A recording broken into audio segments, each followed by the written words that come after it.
I pretty much had three rules. The first one was to be on time. You couldn't be late. Teaches discipline. You have to be on time. The other one was to play as hard as you can play.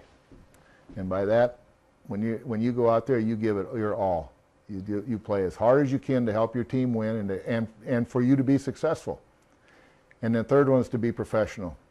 And by that, I never wanted my players to do things on the field that would take them to where the situation was controlling them.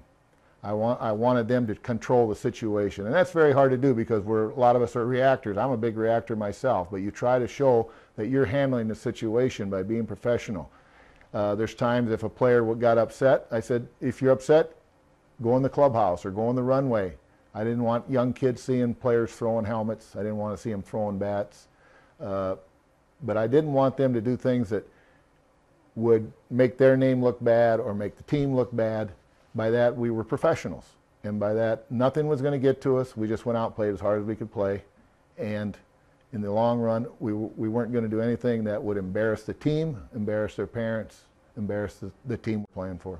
When I managed in Cedar Rapids, I was the pitching coach and the hitting coach. It was before, now every team has a pitching coach and has a hitting coach, and that's really great because the players have the chance of getting even more instruction and better instruction. But it helped me as far as learning how to manage. I was also, when I managed in Cedar Rapids, I was the only team in the league that my pitchers hit. Cincinnati had a rule then, so everyone else in the league was using a designated hitter, but my pitchers hit for 2/3 of the season. And then at the 2/3 of the season mark, they decided to let our DH hit and let us have a DH, and then we went on and we got into playoffs. We got beat in the playoffs. But I had roving instructors come in. They would come in every 3 weeks or so. I'd have a roving pitching coach come in or a roving hitting instructor, and they'd help out a little bit while the time they were there and double check to make sure that things were going the way the Cincinnati Reds organization wanted to go there.